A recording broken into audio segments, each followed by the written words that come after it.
तो सीधे आपको झारखंड के कोडरमा लिए चलेंगे, जहां उत्तर प्रदेश के मुख्यमंत्री योगी आदित्यनाथ चुनावी जनसभा को संबोधित कर रहे। क्या कुछ कह रहे हैं, सुनाते हैं आपको। फिलहाल आपको बताते चले कि जिस तरह से झारखंड चुनावी जनसभा लगातार देखने को मिल रही है, झारखंड में बीजेपी के तमाम जो दिग्गज नेता है वहां पहुंच रहे हैं और इस बीच उत्तर प्रदेश के मुख्यमंत्री भी पहुंचे। क्या कुछ कह रहे, सुनाते हैं आपको। गरीब को उसका हिस्सा भी मिलेगा, गरीब को उसका सम्मान मिलेगा। जिसके पास राशन कार्ड नहीं उसको राशन कार्ड की सुविधा, जिसके पास आयुष्मान कार्ड नहीं उसको आयुष्मान भारत की कार्ड की सुविधा, जिसके पास मकान नहीं उसको मकान की सुविधा। और देश के अंदर एक तरफ मोदी जी के नेतृत्व में एनडीए का गठबंधन है और दूसरी तरफ कांग्रेस के नेतृत्व में झारखंड मुक्ति मोर्चा और आरजेडी जैसा इंडी गठबंधन भी है। दोनों गारंटी दे रहे हैं, लेकिन दोनों की गारंटी में अंतर है। मोदी जी की गारंटी है हर गरीब को मकान देने का, मोदी जी की गारंटी है हर नौजवान के हाथ को कार्य देने का, रोजगार देने का। मोदी जी की गारंटी है हर किसान के सम्मान का। मोदी जी की गारंटी है हर बहन और बेटी की सुरक्षा का। और उनके लिए वे योजनाएं जो उनके हित के लिए आगे बढ़ रही है, उन योजनाओं को प्रभावी ढंग से यहां पर लागू करने का जो 5 गारंटी यहां के लिए भारतीय जनता पार्टी ने दी है। लक्ष्मी जोहार योजना, सभी घरों में 500 रुपए में एलपीजी के भरा हुआ सिलेंडर उपलब्ध करवाना और साल में 2 फ्री में सिलेंडर उपलब्ध, भरा हुआ सिलेंडर भी मुफ्त में उपलब्ध करवाना।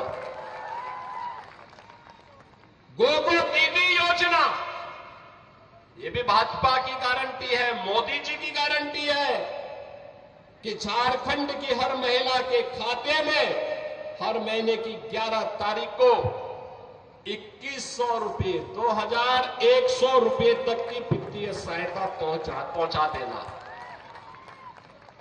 21 लाख परिवारों को मिलेगा अपना पक्का घर और सभी परिवारों को घर निर्माण के लिए मिलेगा मुफ्त बालू। यानी ये भाजपा कहती है कि हम मुफ्त बालू घर निर्माण के लिए देंगे और बालू माफिया का सफाया कर देंगे। युवा साथी भत्ता, जिन्होंने स्नातक स्नातकोत्तर की डिग्री प्राप्त कर ली, जिन युवाओं को डिग्री प्राप्त करने के पहले 2 वर्ष में अगर उन्हें कोई नौकरी नहीं मिलती है तो प्रत्येक माह 2000 रुपए की गारंटी भी भाजपा आपको दे रही है, एनडीए आपको दे रहा है।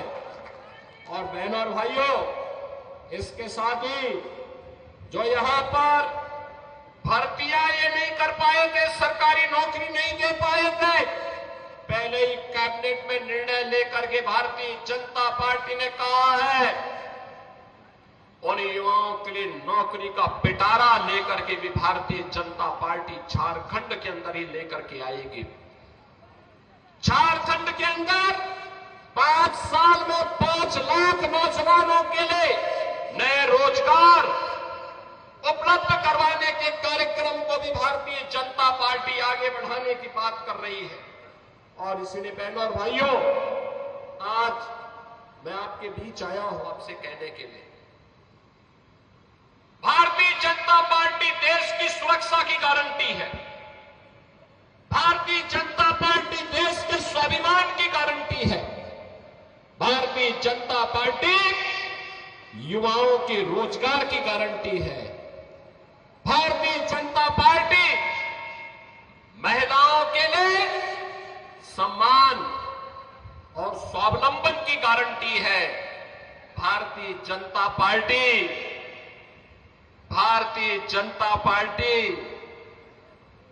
विरासत और विकास के समन्वय की गारंटी भी है। याद करिए अयोध्या से तो मैं आया हूं ना। कितने लोग अयोध्या गए हैं? कितने लोग अयोध्या गए हैं? आप लोग एक बार अयोध्या आइए। मैं अन्नपूर्णा देवी जी से कहूंगा, वे यूपी के अंदर चुनाव के अंदर सहप्रभारी के रूप में विधानसभा चुनाव के अंदर काम कर रही थी। पूरे यूपी के अंदर घूमी, बहुत अच्छा काम उन्होंने किया था। और मैं आप सबसे कहूंगा, चुनाव के बाद एक बार वो आपको लेकर के अयोध्या पहुंचे। अयोध्या की कारण थे, बाकी हम लोग नहीं। एक बार देखिए आप अयोध्या धाम को।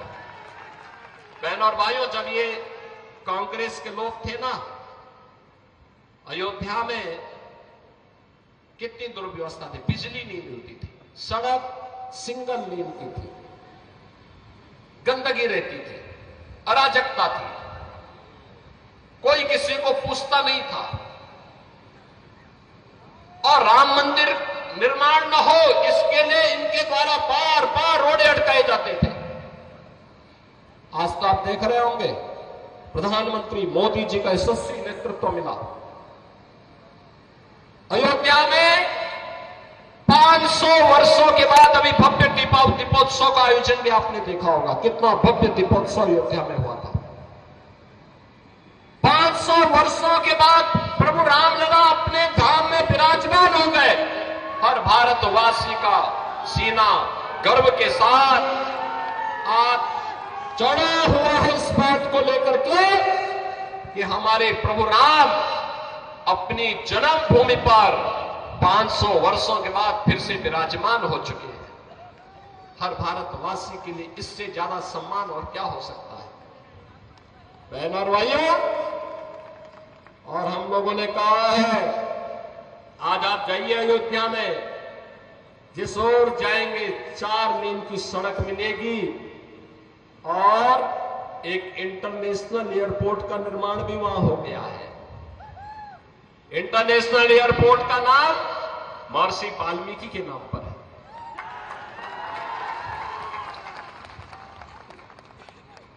वहां पे जो बड़े बड़े यात्री विश्रामालय बनाए गए हैं, उनका नाम है निषाद राज के नाम पर, निषाद राज गुहा के नाम पर।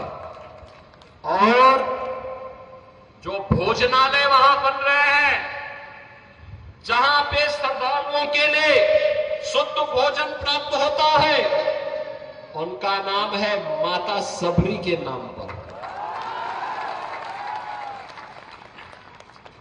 और याद करिए, विरासत का दूसरा उदाहरण मोदी जी ने दिया है। 15 नवंबर 13 नवंबर को आपको वोट देना है। 15 नवंबर धरती आबा भगवान बिरसा मुंडा की पावन जयंती जनजातीय दिवस के रूप में मनाने का काम भी मोदी जी ने ही शुरू किया।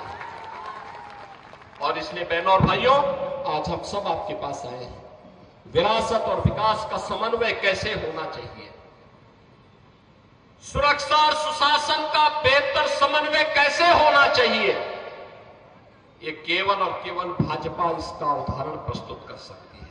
और डबल इंजन की सरकार, जैसे भी हरियाणा ने निर्णय लिया, ऐसे ही झारखंड के अंदर ये भ्रष्टाचार की चंडी, सुरक्षा में सेंध लगाने वाली, माफियाओं को प्रश्रय देने वाली, अराजकता को, गुंडागिर्दी को यहां पर बढ़ाने वाली झारखंड मुक्ति मोर्चा और कांग्रेस का, आरजेडी का जो इंडी गठबंधन है, ये देश की सुरक्षा के साथ खिलवाड़ कर रहा है, राष्ट्र के स्वाभिमान के साथ खिलवाड़ कर रहा है।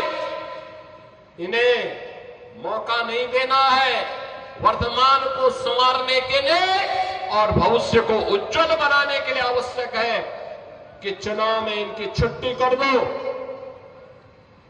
बाकी काम तो भारतीय जनता पार्टी की डबल इंजन सरकार, एनडीए की सरकार आने के बाद स्वयं कर देगी।